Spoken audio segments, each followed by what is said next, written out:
अस्सलाम वालेकुम, this is Umaina Basit from ocean of knowledge.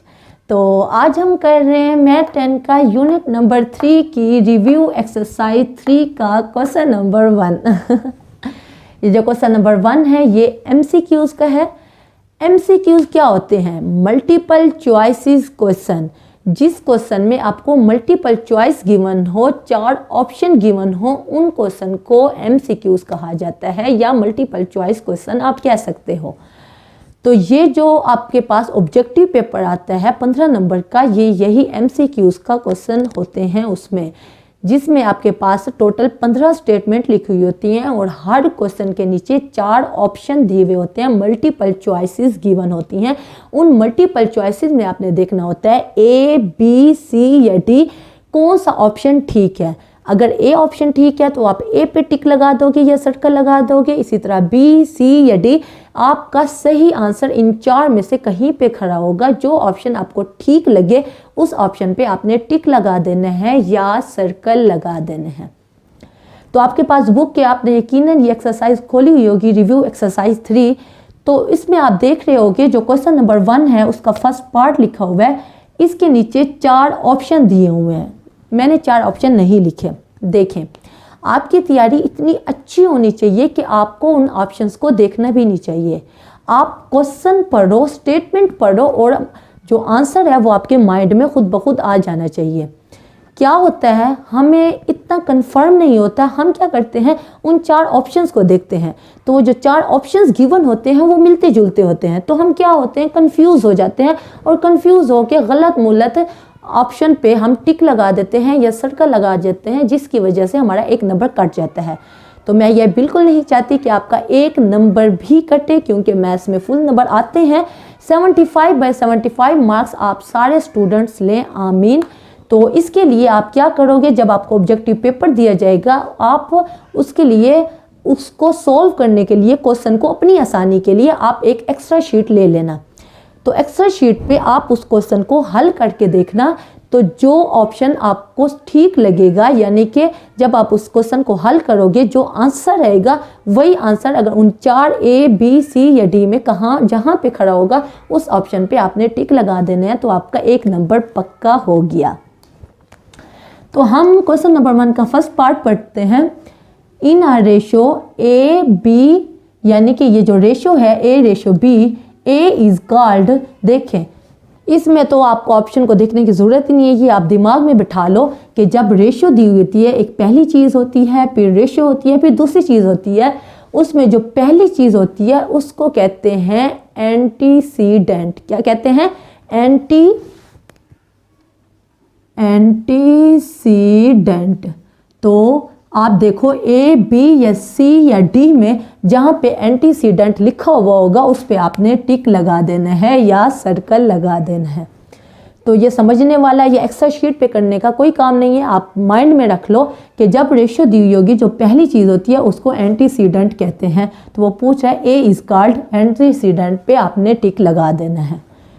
इसी तरह सेकंड पार्ट हम पढ़ते हैं, ये भी बिल्कुल यही लिखा हुआ था तो इसलिए मैंने ये निशान लगा दी है। इन अ रेशो एक्स वाई, यानी एक्स और वाई, पहले ए बी यूज़ हुआ था, अब यहाँ उसने एक्स और वाई को यूज़ किया, बीच में रेशो है। जो वाई है, वाई इज कॉल्ड, यानी कि पहली जो चीज़ होती है जब रेशो दी हुई होती है, 2 आपके पास टर्म्स होती हैं, तो जो पहली टर्म होती है उसको क्या कहते हैं? एंटीसीडेंट। और जो दूसरी चीज़ होती है रेशो के बाद वाली चीज़ होती है वाई, वाई इज कॉल्ड, ये भी आप याद कर लो, कंसिक्वेंट इसको कहते हैं। जो रेशो के बाद चीज़ लिखी हुई होती है, जो दूसरी चीज़ होती है उसको कंसिक्वेंट कहते हैं। तो जहाँ पे कंसिक्वेंट होगा आप उस पर टिक लगा दो। उसके बाद हम थर्ड पार्ट पढ़ते हैं। In a proportion. प्रोपोर्शन में, प्रोपोर्शन क्या होते हैं? ये जो डबल रेशो लगी हुई होती है इसको हम प्रोपोर्शन कहते हैं। In a proportion A ratio B, proportion C ratio D, A and, ये एंड का मतलब है A and D are called. देखें, पहली और आखिरी चीज़, टोटल 4 टर्म्स हैं A, B, C और D। तो A और D जो हैं, ये जो आखिरी वाली चीज़ है, इनको क्या कहा जाएगा? अब आप ऑप्शंस ना देखो, आपको पता होगा, पीछे हम पूरा चैप्टर 3 करके आए हैं, हमें पता है उस फार्मूले का product of extremes is equal to product of means. तो ये जो चीज़ है पहली और आखिरी, इसको क्या कहते हैं, इसको एक्सट्रीम्स कहते हैं। तो जहाँ पे एक्सट्रीम्स लिखा हुआ होगा वहाँ पे आपने टिक लगा देना है या सर्कल लगा देना है। इसी तरह फोर्थ पार्ट को देखें, in a proportion A B C D, बिल्कुल सेम बात लिखी हुई थी तो इसलिए मैंने ये निशान लगा दिए। B and C are called, ये मेरी लाइन बड़ी टेढ़ी हो गई है, तो बी एंड सी देखें, पहली और जो आखिरी चीज़ है उसको एक्सट्रीम्स कहते हैं, दूसरी और तीसरी जो बीच वाली हैं उनको क्या कहते हैं, बिल्कुल ठीक आप कह रहे हैं, मीन्स कहते हैं। तो क्या कहेंगे, जहाँ पे मीन्स लिखा हुआ होगा वहाँ पे आपने टिक लगा देना है। पहली और आखिरी, पहली और चौथी चीज़ को एक्सट्रीम्स कहते हैं और दूसरी और तीसरी यानी कि बीच वाली जो चीज़ होती है, बीच वाली जो दो टर्म्स होती हैं उनको मीन्स कहते हैं। In continued proportion A/B is equal to B/C, AC is equal to B square, ये क्या है, product of extremes is equal to product of means. तो AC is equal to B square आ गया। तो B जो है इज सेट टू बी, हम B को क्या कहेंगे, जाहिर बात है अभी मैंने बताया है A और C हमारे पास एक्सट्रीम्स हैं और B जो है वो हमारे पास मीन्स है। तो ये इसका आंसर भी हमारे पास मीन्स है। तो जहाँ पे मीन्स लिखा हुआ होगा वहाँ पे आपने टिक लगा देना है। इसी तरह 6 पार्ट में देखें, यहाँ भी बिल्कुल सेम बात थी। In continued proportion AB is equal to BC, C is set to B, तो C को क्या कहा जाएगा, देखें A, B और B तो सेम है, तो पहला A हो गया, दूसरा B हो गया, तो तीसरा क्या है, C है, तीसरी टर्म हमारे पास C है। तो C is set to B क्या कहा जाएगा, थर्ड प्रोपोर्शनल। तो यहाँ पे आप क्या करोगे, यहाँ थर्ड आता है तो जहाँ पे थर्ड खड़ा होगा वहाँ पे आपने टिक लगा देना है। Third proportional to A and B, A और B का जो C है वो थर्ड प्रोपोर्शनल है, क्योंकि जो B है ये 2 दफ़ा यूज़ हुआ है लेकिन तीसरा प्रोपोर्शनल C ही है, तो यहाँ आप थर्ड पे टिक लगा दोगे। उसके बाद देखें 7th part, find x in proportion, इसमें हमने x को निकालना है। देखें अब आपको एक्स्ट्रा शीट की ज़रूरत होगी, तो यहाँ पे आपने अंदाजे नहीं लगाने, एक्स्ट्रा शीट लो और इसको आराम से सॉल्व कर लो। Product of extremes is equal to product of means, बहुत ही आसान है। 4 को आप 15 से मल्टीप्लाई करो तो 4 मल्टीप्लाई बाय 15 यानी कि product of extremes is equal to product of means, तो ये हो जाएगा 5x। तो 15 को 4 से मल्टीप्लाई करेंगे तो ये 60 आ जाएगा, इज इक्वल टू 5x। 5 को यहाँ डिवाइड कर दो तो x की वैल्यू हमारे 12, तो x की वैल्यू क्या है 12। जो आपने एक्स्ट्रा शीट पे इसको हल कर लिया, तो अब 7th में देखोगे कि जो 4 ऑप्शन दिए हुए हैं A, B, C या D, कहाँ पे 12 खड़ा हुआ है, जहाँ पे 12 खड़ा होगा वहाँ पे आपने टिक लगा देना है। इसी तरह 8 पार्ट को देखें, इफ़ यू वेरीज एज, इसको पढ़ते हैं varies as V square, then अगर इस तरह की शक्ल हो तो इसको हम इक्वल में यानी कि क्वेश्चन में कन्वर्ट करें तो कैसे करेंगे, मैंने आपको बताया था। वेरीज एज की जगह पे इक्वल और साथ के आ जाएगा, तो इसको कैसे लिख सकते हैं, u इज इक्वल टू के वी स्क्वायर। तो वेरीज एज की जगह पे इक्वल भी आ गया और के भी आ गया, बाकी चीज़ वैसे की वैसे ही रही। तो जहाँ पे ये खड़ा होगा वहाँ पे आपने टिक लगा देना है। इसी तरह ये 9th भी बहुत आसान है, u स्क्वायर, तो इसकी जगह पे इक्वल और के लगा देंगे, बाकी वैल्यूज़ वैसे की वैसे रहेंगे। यहाँ आ जाएगा y square is equal to k over, क्योंकि ऊपर 1 है तो के ऊपर आ गया, और नीचे के ओवर x3, जहाँ पे ये खड़ा होगा वहाँ पे आपने टिक लगा देना है। 10th भी बहुत आसान है, इस तरह की शक्ल दी हुई है, इज इक्वल टू के, तो ये क्या होगा, देखें u और v को अलग से k के इक्वल करेंगे और v ओवर w को अलग से k के इक्वल करेंगे। तो u इज इक्वल टू क्या हो जाएगा, v यहाँ डिवाइड हो रहा है, बराबर के उस तरफ जाके k के साथ मल्टीप्लाई हो जाएगा, और v इज इक्वल टू क्या हो जाएगा, w के हो जाएगा। तो अब हमारे पास 2 वैल्यूज़ आ गई, तो क्या करेंगे, यहाँ v की वैल्यू हमारे पास है जो कि w के है, तो v की जगह पे हम पुट कर देंगे। देखें u इज इक्वल टू के v है, तो v की वैल्यू क्या है w के, तो v की जगह पे w के पुट कर देंगे w के, तो u की वैल्यू क्या आ जाएगी, w और k 2 मरतबा है तो k स्क्वायर आ जाएगा। और जहाँ पे 10th पार्ट में ए बी सी या डी में u is equal to W k square लगा होगा, आपने वहाँ पे क्या करना है, टिक लगा देना है, तो आपका 1 नंबर पक्का हो गया। तो क्वेश्चन नंबर 1 के 10th पार्ट हो गए हैं। अब हम चलते हैं नेक्स्ट पार्ट की तरफ। ओके, अब हम कर रहे हैं क्वेश्चन नंबर 1 का 11th part. The third proportional of X square and Y square is. आपने पीछे सारी एक्सरसाइजेस की हैं तो आपके लिए बहुत ही आसान है। थर्ड कैसे होता है, देखिए हमारे पास 2 दिए हुए हैं, तो हम इसको कैसे सॉल्व करेंगे। एक्स स्क्वायर आ जाएगा, फिर वाई स्क्वायर आ जाएगा। जो वाई स्क्वायर है दूसरी जो वैल्यू है उसको 2 दफ़ा लिखेंगे वाई स्क्वायर, और यहाँ चौथे पे हम खुद से कोई टर्म भी ले सकते हैं, वो ए हो गया, यानी कि ये थर्ड प्रोपोर्शनल है। ये फर्स्ट टर्म, ये सेकंड हो गई और ये थर्ड प्रोपोर्शनल हो गया। तो क्या करेंगे, product of extremes is equal to product of means, तो क्या हो जाएगा, एक्स स्क्वायर ए हो जाएगा इज इक्वल टू y4 हो जाएगा, क्योंकि हमने ए की वैल्यू को फाइंड आउट करना है। ए हमने खुद से सपोज किया था, थर्ड प्रोपोर्शनल हमने सपोज किया था, तो एक्स स्क्वायर ए से मल्टीप्लाई हो रहा है, तो उधर जाके वो डिवाइड हो जाएगा y4 ओवर एक्स स्क्वायर। तो ए हमने निकाल लिया, ए हमारा क्या है, वो थर्ड प्रोपोर्शनल है जो हमने खुद से सपोज किया था, क्योंकि हमारे पास 2 टर्म दी हुई थी, तो वाई स्क्वायर जो दूसरी टर्म है उसको 2 दफ़ा लिखना होता है। ये एक मेथड है, ये तरीका है, इसको फॉलो करना होता है। तो एक्स स्क्वायर को हमने 1 दफ़ा लिखा, वाई स्क्वायर को 2 मरतबा लिखा, और जो तीसरे प्रोपोर्शनल है उसको खुद से सपोज किया ए। तो फिर मैंने product of extreme product of means वाला फार्मूला लगा के ए की वैल्यू निकाल ली। जो y4 ओवर एक्स स्क्वायर है ये हमारा थर्ड प्रोपोर्शनल है। तो ए बी सी या डी में जहाँ पे y4 ओवर एक्स स्क्वायर खड़ा होगा, y4 ओवर एक्स स्क्वायर वहाँ पे आपने टिक लगा देना है। उसके बाद 12 पार्ट को देखें। द फोर्थ प्रोपोर्शनल, ये सेम बात थी तो मैंने ये साइन लगा दिया।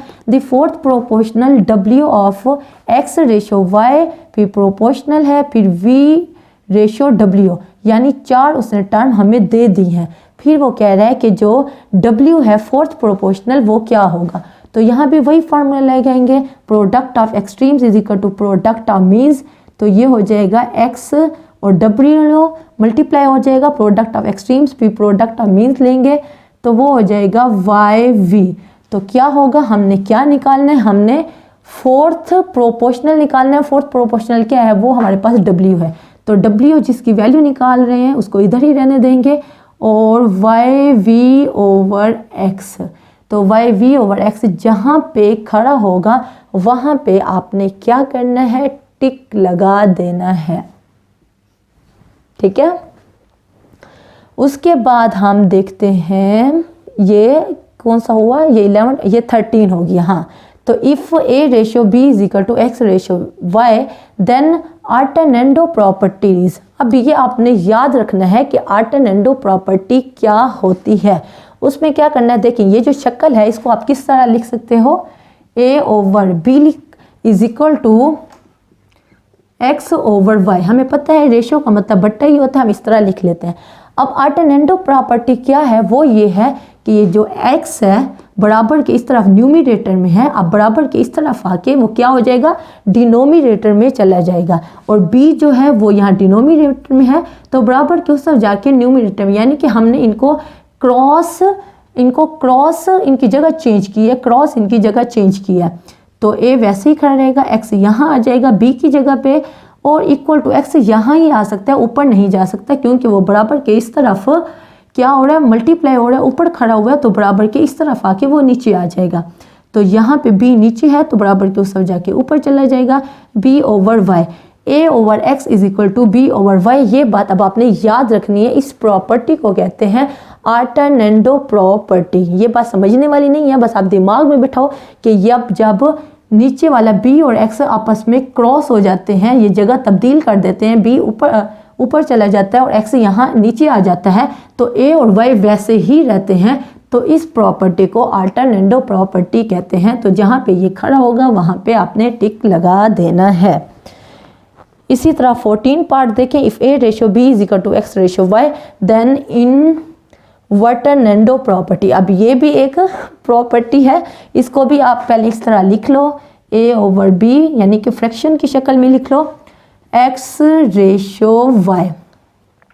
ठीक है, अब इसमें हमने क्या करना है, B को उधर लेके जाएं, अगर क्रॉस कर दें तो भी A इधर आ जाएगा, यानी कि A यहाँ नीचे आ जाएगा और B ऊपर चला जाएगा। इसी तरह Y नीचे है वो बराबर की इस तरफ ऊपर आ जाएगा और X जो है वो नीचे चला जाएगा। तो यहाँ क्या है देखें, वहाँ पे हमने सिर्फ B और X को आपस में इंटरचेंज किया था, बाकी A और Y वैसे ही खड़े रहे थे। उसको हम क्या कहते हैं, अल्टरनेंडो प्रॉपर्टी। और इसको कहते हैं इन्वर्टेंडो प्रॉपर्टी, जिसमें हम सब की जगह तब्दील कर देते हैं। A इस तरफ नीचे चला गया है, B यहाँ से है बराबर के उस तरफ जाके ऊपर चला गया है, यहाँ X बराबर के ऊपर है उस तरफ, तो इस तरफ आके डिवाइड हो गया, यानी कि A इधर चला गया है और B इधर, Y इधर आ गया और X इधर आ गया है, यानी सब ने अपनी जगह तब्दील कर ली है, क्रॉस चेंज हो गए हैं। तो इस प्रॉपर्टी को कहते हैं इन्वर्टेंडो प्रॉपर्टी। अब 15 पार्ट देखें, if A/B is equal to C/D then componendo property is. तो अब ये कंपोनेंडो प्रॉपर्टी बहुत ही आसान प्रॉपर्टी है।